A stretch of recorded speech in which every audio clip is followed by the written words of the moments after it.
Blade Runner 2049. Eu fui assistir esse filme no cinema no passado, no dia da estreia, e foi um filme que mexeu muito comigo. Eu fui ver o filme com a minha mãe, e tipo, o final do filme é tão impactante, o filme inteiro é tão impactante, que quando acabou, eu e minha mãe, a gente ficou meio perdido assim, mentalmente. Minha mãe foi pedir lanche depois numa lanchonete e ela pediu o lanche errado. Aí depois a gente foi pedir Uber, minha mãe não tava conseguindo, aí o Uber não tava conseguindo achar o lugar. O filme confundiu a gente muito, cara. E eu quero muito falar sobre ele, porque é o filme que eu mais gostei de assistir ano passado. Eu já falei isso na minha lista que eu fiz, você pode clicar aqui pra ver. E, assim, eu acho esse filme melhor do que o original, e então vai ser um pouco polêmico esse vídeo. Vamos lá.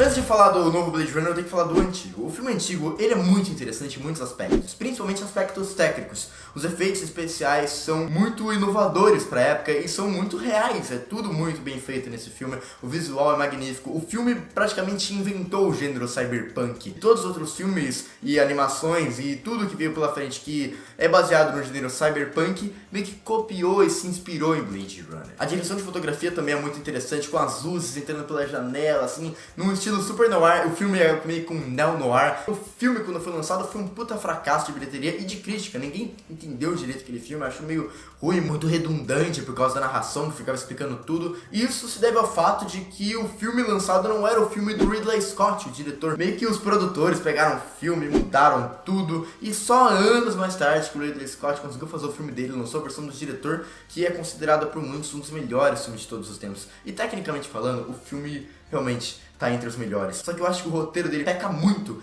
principalmente quando se vai falar do relacionamento do Deckard, que é o personagem principal, com a Rachel. Cara, é um relacionamento muito abusivo. O Deckard meio que obriga ela a beijar ele. É um negócio praticamente de estupro ali que acontece naquela cena. E é romantizado, o filme romantiza essa misoginia e é muito nojento, sabe? É um negócio, tipo, quando eu tava vendo o filme eu fiquei, pô, mas esse é o filme que todo mundo fala que é foda pra caralho, que é a melhor ficção científica. Não achei, sabe? Me incomodou muito isso. E também por algum outro motivo o filme não me fisgou como espectador. Eu não consegui me conectar muito com os personagens, tirando o Roy Batty, que é o vilão do filme, entre aspas, o vilão é mais um anti-herói. E ele é muito foda, ele tem motivações super interessantes e a filosofia em volta dele, todas as mensagens que esse personagem traz pra trama são muito interessantes. E o discurso final do filme dele é lindíssimo. Com certeza o Roy Batty é a melhor coisa desse filme. Só que eu acho que o Deckard é um personagem muito duro, assim, eu não consigo me identificar com ele. A Rachel mesma é um personagem muito unidimensional, bidimensional na verdade. E sei lá, o filme como um todo não me atrai nesse sentido. É claro que ele tem questionamentos interessantes, o mundo é muito curioso, você quer saber mais sobre aquele universo, como as coisas funcionam, mas eu acho que como estudo de personagem esse filme não funciona muito bem. E é exatamente por isso que eu prefiro Blade Runner 2049. Blade Runner 2049 se passa 30 anos depois do filme original e acompanha um outro Blade Runner, que é o Kay. E é muito interessante aqui nesse filme, porque o Blade Runner ele também é um replicante. Enquanto no primeiro filme os Blade Runners combatiam o replicante, aqui o Blade Runner é o próprio replicante e ele mesmo assim continua combatendo os replicantes. E isso é uma coisa muito bacana, assim, porque o cara mata as pessoas da própria espécie dele, o que te faz refletir bastante. O Denis Villeneuve é um dos melhores diretores da geração dele, e aqui ele consegue pegar as coisas boas do primeiro Blade Runner, expandir, e ao mesmo tempo que ele respeita a obra do Ridley Scott, fazendo uma referência aqui, outra ali, você sentindo que aquilo tá no mesmo mundo do primeiro Blade Runner, mas ele também expande aquilo, ele traz tecnologias novas. É como se durante esse tempo que a gente não viu nada sobre Blade Runner, é como se o mundo lá continuasse evoluindo ali dentro do cinema, entre aspas, né? É como se ele estivesse evoluindo assim, e as coisas estão evoluindo, e esse filme, ele traz questionamentos novos, ele não se apega à mesma coisa que o primeiro filme falava sobre os replicantes não viverem bastante, eles terem uma data de validade. Aqui ele apresenta novas questões, novos dilemas morais, o que torna tudo muito mais interessante e mais gostoso de assistir. Esse filme ele tem 2 horas e 40, 2 horas e 50, é muito longo e ele tem um clima muito lento, velho. O ritmo é super lento e é muito difícil de você assistir, assim, se você não tá acostumado com esse tipo de filme. Eu consegui assistir tranquilo, principalmente porque eu fui ver no cinema, mas as outras vezes que eu fui rever esse filme, acho que eu já vi umas 4 vezes, quando eu fui rever em casa, é muito difícil você se focar, porque você tem celular ali, vem mensagem, você quer olhar. Então esse é um filme que que ele foi feito pra se ver no cinema. Ainda mais porque o visual é maravilhoso. O Roger Deakins, aqui ele faz a direção de fotografia e enfim ele venceu o Oscar. Ele é um diretor de fotografia muito renomado. Ele fez Um Sonho de Liberdade, Onde os Fracos Não Têm Vez e diversos filmes que tem uma cinematografia super bem realizada. E aqui em Blade Runner é um dos melhores trabalhos dele. O trabalho com cores desse filme é muito interessante. O próprio design de produção expande o universo desse mundo e torna a ambientação muito mais bacana e te deixa muito mais dentro daquele universo. A trilha sonora aqui é feita pelo Hans Zimmer e ele honra totalmente a trilha do Vangelis lá no primeiro filme, que é uma trilha muito marcante, uma das mais marcantes da história do cinema. E aqui ele faz algumas referências à trilha original, mas ele dá a própria personalidade dele naquela trilha, usando coisas assim que ele fez nos filmes do Batman, assim, alguns tambores, assim, que eu acho muito interessante, que deixa tudo mais tenso, principalmente no terceiro ato do filme. O elenco é muito bom, principalmente o Ryan Gosling e o Harrison Ford. O Harrison Ford, você sente que ele ainda é o Deckard, mas ao mesmo tempo você vê que ele tem novos nuances ali. Você sente que, tipo, ele evoluiu durante esses 30 anos. Ele não é a mesma pessoa que ele era no primeiro filme, e isso é muito bacana, mas ao mesmo tempo você sente que ele é a mesma pessoa, sabe? E o Ryan Gosling, é interessante a atuação dele porque ele é uma atuação muito intimista. Ele não fica se prestando assim, fazendo caras e bocas. É uma coisa assim muito interna. Existem cenas assim que ele só tá ali atuando assim e você fica muito tenso. Fica até mais tenso do que nas próprias cenas de ação do filme. E bom, vamos falar um pouquinho sobre as mensagens que esse filme passa. Então, meu querido, agora temos spoilers.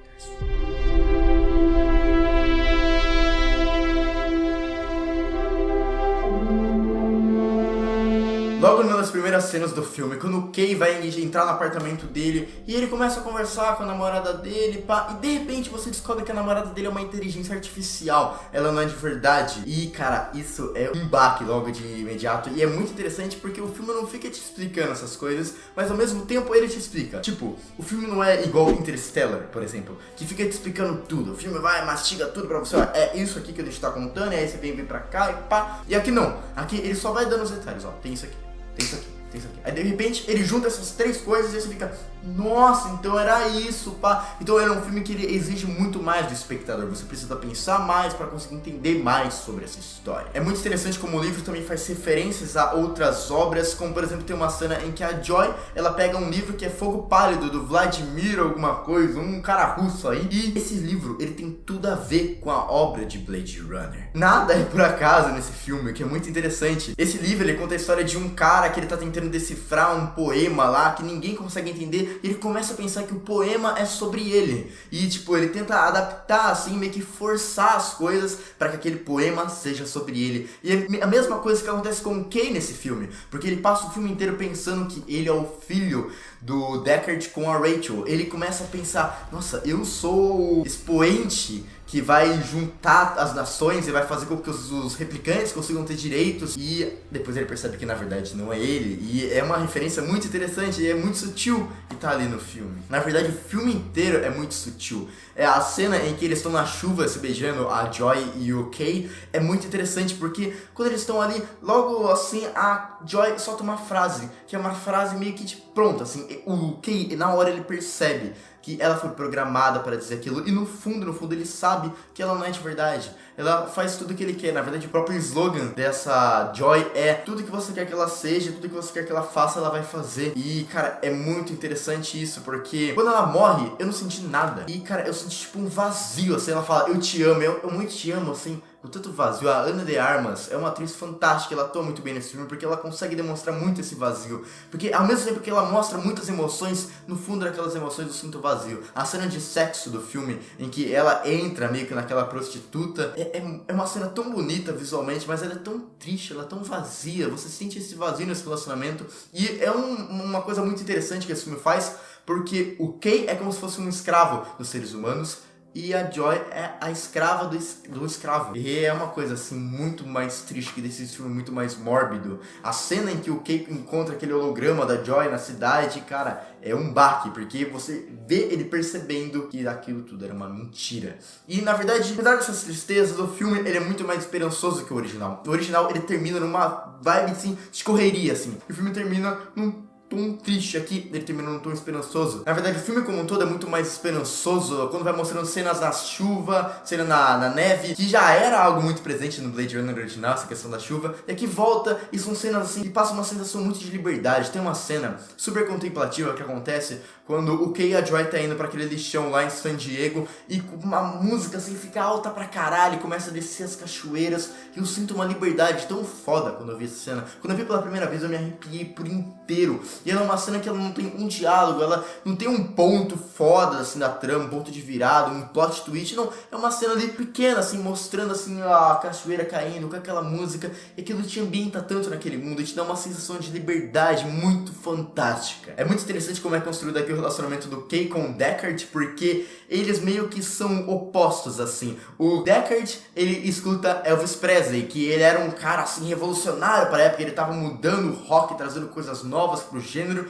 E o Kay escuta Frank Sinatra, ele é o clássico. Só que é interessante essa inversão de papéis, porque o Deckard é o mais antigo e o Kay é o mais novo, mas ao mesmo tempo o Kay tá muito dentro do sistema e o Deckard tá totalmente fora do sistema, ele desafia o sistema. É muito interessante essa dicotomia que o filme faz. O uso das sombras com ondas que o Roger Deakins faz aqui é muito lindo, cara, nas cenas. E o uso das cores desse filme é muito interessante. O filme usa muito amarelo quando ele quer passar mais uma sensação de opressão, quando o Kay tá em Las Vegas, ou mesmo quando ele tá na pirâmide do Wallace. O filme também usa verde pra passar um pouco mais de liberdade, assim. Na própria cena da chuva que eu mencionei, o branco também é usado pra passar liberdade. Na cena final do filme, aquele branco ali, aquela cena super chapada, sabe? E você se sente mais tranquilo, assim, tipo, uma sensação de dever cumprido. A personagem da Love, que tem esse nome de amor, ela usa muito vermelho, que é a cor do amor, mas também é a cor da raiva, do ódio, e ela é essa personagem muito bruta, assim, e isso vai acompanhando ela durante o filme. A Joy tem aquela cena dela totalmente rosa, que é como se fosse uma ilusão, passa essa sensação de ilusão, e a cena final do filme é muito linda, cara, porque ela te dá uma sensação de esperança muito foda. O filme termina com o Deckard colocando a mão lá com a filha dele. E a filha dele é uma surpresa muito grande ela ser a filha dele, mas isso é mostrado no filme. Quando ela vai fazer aquele bolo de aniversário, ela fala: eu gosto muito de festas de aniversário. Por quê? Porque festas de aniversário são feitas para pessoas que nasceram, e ela nasceu. O filme te dá essa referência e também mostra ela sentindo a neve caindo na mão, mostrando que ela é uma pessoa de verdade. E essa questão da neve, da chuva caindo na mão é muito repetida durante o filme, várias rimas visuais, na cena da chuva no começo com a Joy, depois numa cena da neve com o próprio Kay e depois agora com essa personagem, filha dele. E também quando o Kay morre é uma cena super linda e toca Lágrimas na Chuva, toca a música do primeiro filme e é uma puta referência foda, faz um paralelo foda com o Roy Batty e eu acho isso muito foda, eu tô muito arrepiado agora, velho, é sensacional isso. Sério, esse é um filme que me inspirou demais quando eu saí do cinema. Eu fui ver 2 vezes no cinema, eu já vi 2 vezes em casa. É um filme brilhante. É provavelmente o melhor filme do Denis Villeneuve. E se você não viu, não sei porque você viu esse vídeo, cara. Vai ver. Vai lá. Bom, esse foi o vídeo de hoje, eu espero muito que você tenha gostado. Se você gostou, deixa um gostei, compartilha com seus amigos. Se inscreve no canal se você não está inscrito, comenta aí o que você achou de Blade Runner 2049, o que você achou desse vídeo. Se você não gostou, pode deixar um não gostei aí, me fala o que você não gostou nesse vídeo. Bom, me segue nas redes sociais, tá tudo aí embaixo, e é isso aí. Falou, mano. Até semana que vem.